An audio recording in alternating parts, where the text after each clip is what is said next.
All right, so now we're going to head into talking about the 4th and 10th house axis, which is really important because we are dealing with the angles that represent the IC and the MC. Okay. Now, again, when we're talking about IC, MC, remember, if you are using whole signs, the IC could end up in the 5th house, the 3rd house. If you're using whole signs, the midheaven is not just the point that's on the cusp of the 10th house. The midheaven could actually end up in the 9th house, the 10th, the 11th, right? I've even heard sometimes it could be in the 12th. I haven't really seen the midheaven be in the 12th, but apparently that is possible. Again, I don't use whole signs for birth chart readings necessarily, but that's what you will notice. So either way, this video is going to be applicable to you whether you use whole signs or Placidus. I also have a video where I really drive into talking about the IC and the MC. So if you're interested in that, check that out. But what we're going to do now is look at this because I'm going to look at this through the lens of 4th house representing where we come from and the 10th house representing where we're going or where we want to go. So when we're thinking of this, remember the 4th house is home, family, your mother, your roots, right? Your people. It's like where you come from. I also talk a lot about the 4th house being the emotional wheel, the emotional powerhouse. It is where we get our response to emotions. It is where we store our past memories, all those different things, right? The 10th house is more, you're not storing memories. You're making a legacy, right? You have goals, you have ambitions, you have an idea of what you want. Now, the thing I also will say is just because someone has 10th house placements does not mean that they're all going to be super successful easily. I've done readings for people with 10th house placements who are struggling to find what they should be doing, who are struggling with career. But what is interesting about that is even when I do a reading for someone who has 10th house placements, and we could look at the 10th house, like you should have confidence in this area. You should be goal setting. You should be ambitious and noticed and recognized. But it's still a theme in that person's life. That's why they're getting the reading usually, right? They're still concerned because that 10th house has energy and they feel that energy, but they're trying to figure out how to best apply it. So just because you have 10th house energy does not mean success, career comes easily to you. And just because you have 4th house energy doesn't mean emotions and family and, family bonds come easily to you. It just means that there are going to be a lot of activity in those houses. And as we know, in astrology, the 1st, the 4th, the 7th, the 10th are houses of activity. They are angular houses. All right. The issue between the two can sometimes become people who have these placements in 4th and 10th, and you're trying to figure out what to do because you can have a lot of obligations in the 4th house. You have obligations to your family, to home. You are, maybe if you have people who have any placements that can represent trauma in the 4th house, you're stuck in this emotional wheel, so to speak, which can make it hard to really access 10th house things. If you are dealing with a lot of personal issues, as you know, with astrology, the 1st through 6th houses are called the foundational houses because they are on the northern hemisphere. They are the first.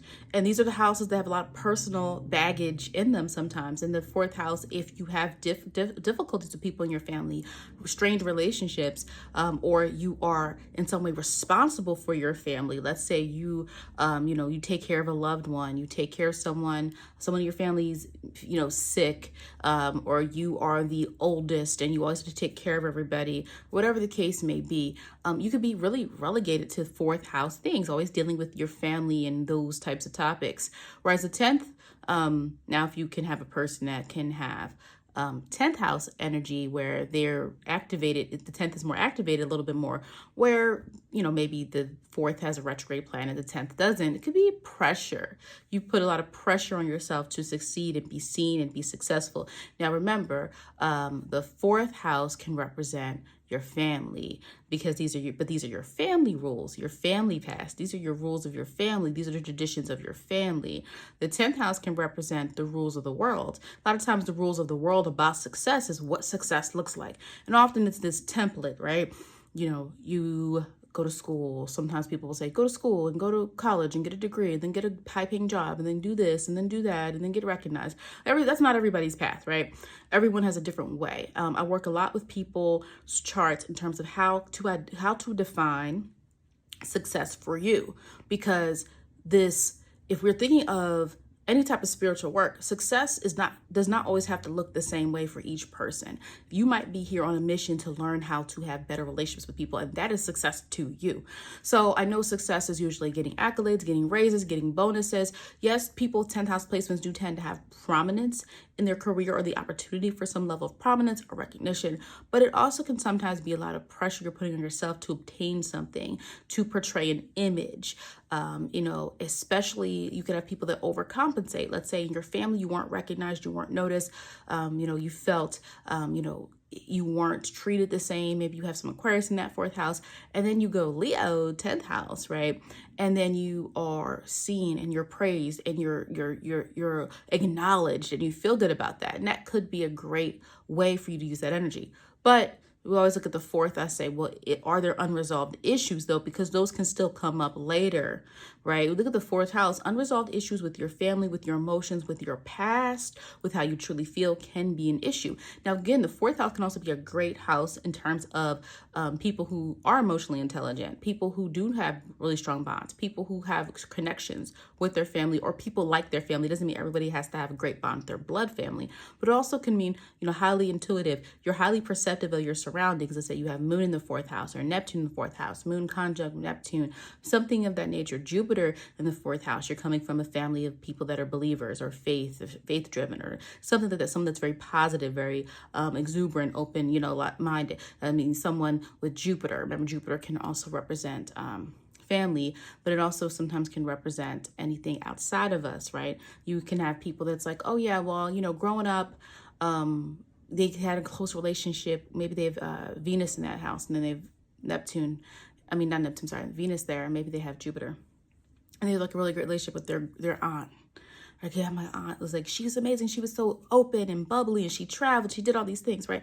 So your 4th house doesn't always have to literally only mean the person who gave birth to you. The 4th house, though, is our origin. It's where we're coming from. It's what is being instilled in us emotionally as children. And then as an adult, you have to figure out, like, what's my stuff I need to work on, right? If you have 4th house placements. All right. Well, anybody should work on that, but I'm saying specifically for people with that. Okay. Now, 4th and 10th, again, I was talking about the time, right? Too much time in the 10th house, making a mark on the world. 10th house can mean ignoring those closest to you. So it could be the person that works a lot. It's the father who works all the time. Everybody loves him because he's always like in his field doing what he has to do. The moon in the 10th house can take a person away from home. They can be out away from the home a lot. And so sometimes it doesn't have to be the father, but it could be the mother. It could be anybody. But I'm saying that's an example of like someone who is using their 10th house energy because they want to be seen. They want to be recognized. They want their career, their image, their public image is important to them wherever they are. But the 4th house, it can mean you don't want to ignore those closest to you, those that you need to have a bond to, that you have a commitment to, especially if we're talking about a family that we've created, if you are in a marriage, long-term relationship, or you have children or things of that nature. Again, unresolved 4th house issues can be emotional burdens, can lead to overcompensating through the 10th house. If you don't want to deal with your stuff, if you don't want to deal with your emotions, what do people do? Dive into your work, right? Like, we know the rules. The 10th house has Saturn ruled. So there's structure to that, right? There is somewhat of a blueprint of what success looks like. Like, even if we are in different industries, there's kind of like, yes, success can look different for each person, but it's like getting recognized, getting praised, getting a promotion, having a great reputation, those being respected. So if you don't feel respected from the 4th house, a lot of people will overcompensate in that 10th house. Because there's a rule to it. There's a metric to it. When you're dealing with the 4th house, you're dealing with the feelings and the emotions. And sometimes we have to even dive into like ways in which we've emotionally responded to things incorrectly, or we've exacerbated an issue with someone in our personal life because of how we responded. And sometimes that can be really hard for people to acknowledge and admit, especially if they are not an openly emotional person, right? So again, obligations to family or home, 4th house, but 10th house is like people that can have obligations to the achievements and acknowledgement from the world matter a lot to them. Example that I had written down was like Venus and Gemini in the 4th versus Uranus and Sagittarius in the 10th. Could be a person who is invested in their family or siblings. Venus and Gemini, they're invested in their siblings, they're taking care of their nieces and nephews. They love to be around their family. They have good relationships with their family, right? Why wouldn't I just focus on this? Uranus and Sagittarius, though, could mean A person that lets their career go through ups and downs and takes them wherever they want. Remember, Uranus can be sporadic, it's sudden, it is not planned. Sagittarius is journey, travel. There's nothing wrong with traveling. Some people have Uranus in Sagittarius, 10th house or 10th house Sag, and they love travel, and that's a part of their work. But if we're thinking of Uranus, let's say even if the person has Uranus, squaring Jupiter squaring Uranus, or Mars squaring Uranus, or something of that nature, that can definitely represent, whoa, retrograde energy. Even if there's retrograde energy between that aspect, like the person goes where the world takes them, they're not really quite sure what their direction is, but they're comfortable home. And I also want to just give a disclaimer. If that's how you want to live your life, that's fine, because maybe you're a person where your North Node is in your 4th house.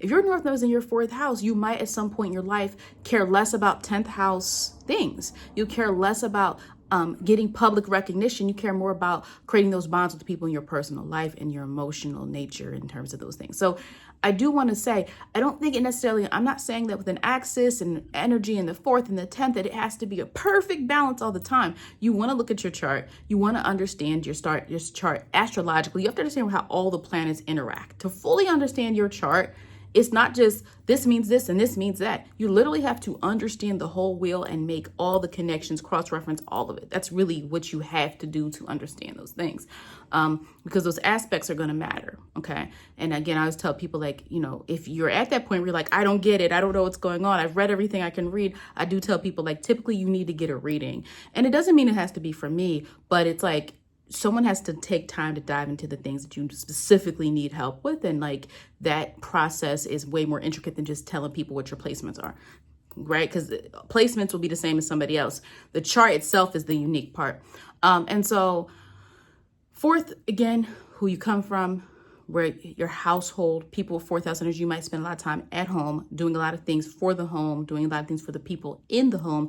10th house, you're doing a lot for the public, public-facing jobs, policies are 10th house, government, world's rules, and how well you follow them to get respect can be 10th house. Whereas you can have somebody with a really strong 10th house, but their 4th house is a little weak, or there's retrograde energy, or there's south, and you got a lot of stuff to work on there.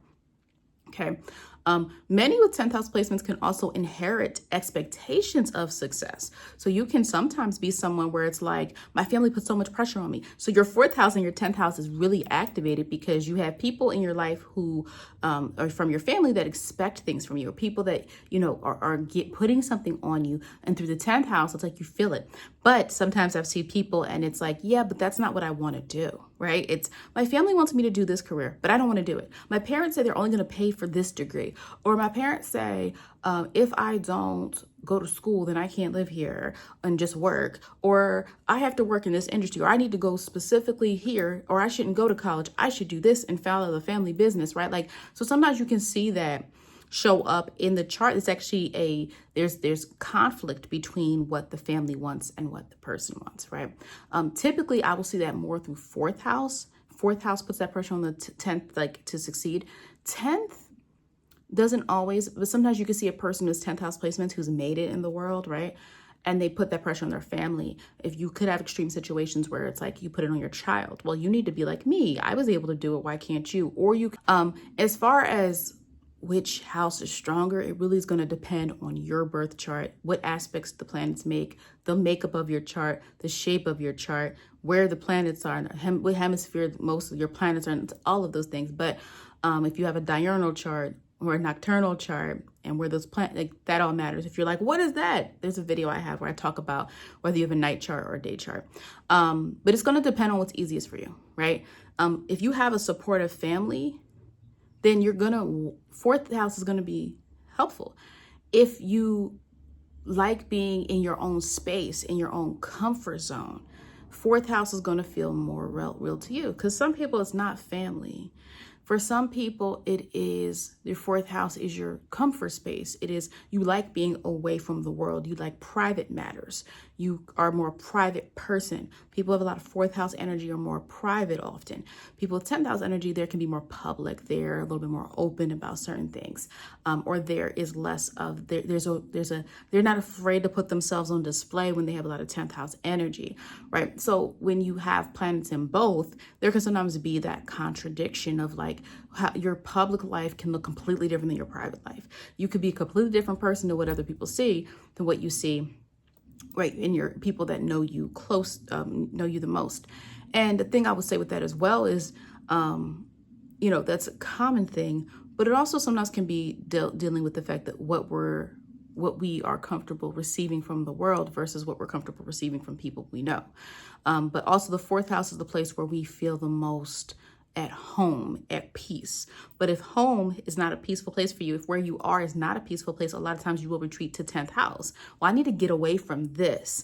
If you feel overburdened by the people in your home or your past, maybe you're like, hey, I don't even talk to my family anymore, but your past haunts you, you're going to resort to 10th house things because it's like, that's safer for you. So some people, the fourth house is safer, being at home, being around my loved ones, or, being able to decorate my home, being able to be in my home, doing the things I like to do. That's safe. The world is not safe. You can have people that had bad experiences, being judged by others, being ridiculed publicly, things like that. And maybe some people don't feel comfortable with 10th house energy. So it is going to matter what's in your chart, but it's also going to matter even more what your personal experience has been. That is really going to help us understand like what is the most important. If your family is difficult, or you disassociate, or you have Uranus in the fourth, it might be easier for you to focus on goals and proving yourself. That's easier for you, right? Whereas if you're someone who has positive aspects in the fourth, it might be easiest for you to deal with your emotions. Maybe you're not a trailblazer in your career. Everyone doesn't have to be, but you're really great with people. You really have a good sense of emotional intelligence because you work on yourself. People who have good emotional intelligence know from the root of themselves. People with fourth house energy, again, if it's not about family, can be, these people are highly intuitive, especially depending on what planets are there. These people are highly intuitive. They understand the nature of connection, making connection. That is how, regardless of what type of person you are, you make connection, emotional connection to people through how you speak, talk to them, and treat them. And if they feel a connection to you through bond, through relating, those are just the things, right? And so you can have a person who's a really strong fourth house. And maybe, again, like I said, with the North Node, their North Node is there. They have planets in the fourth house. You're supposed to be focusing on that. But I have a planet in the 10th house. Okay, but maybe it's just giving us information. Because maybe you have Jupiter in the 10th and knowledge has been a really important part of your career. You've worked for an international company. Maybe you have in your 10th house, you have Mars. In every job you've been in, you have been a leader, a supervisor, a manager. And you might be like, I don't even want to do that. But it comes off. You come off like a manager. You come off. And so when you get jobs, you keep moving up. Even though you don't ask to move up, you have that energy. People feel like you can do it. But really your fourth house is where you're focused. Because you have South Node, maybe you have South Node conjunct Mars in the 10th house. You've already done that before. So that's why it comes easier to you. But you might resist it, but it's like, well, that might be the way in which you get your career. Like your career is based off that in this lifetime. You have, your chart is giving you something you already are good at. Why? So you can focus on the fourth house. That's where you really need to be. You need to be focusing on developing that fourth house because your North Node is there. And maybe you got the moon there. Maybe you got Venus there. Maybe you have like a super stellium going on. Maybe you got another planet there, right? You got 3 or 4 planets in your fourth house plus the North Node. You got to focus on your fourth house. Your 10th house has planets, but if it's South Node is there, it means you already are coming to this world with knowing how to do that. And so you spend less time doing that. That is something that you can depend on easily as you develop that. So also look at these axis, videos and topics as, looking really what's in there, and what do I already have a strength in? Because that's what I can lean on. That's a default. I don't need to focus as much on that. That's something I can use to my advantage. Whereas the other planet in the axis, that one I'm not as sure of. That one I need to work on. That one I need to tap into a little bit more to merge this energy.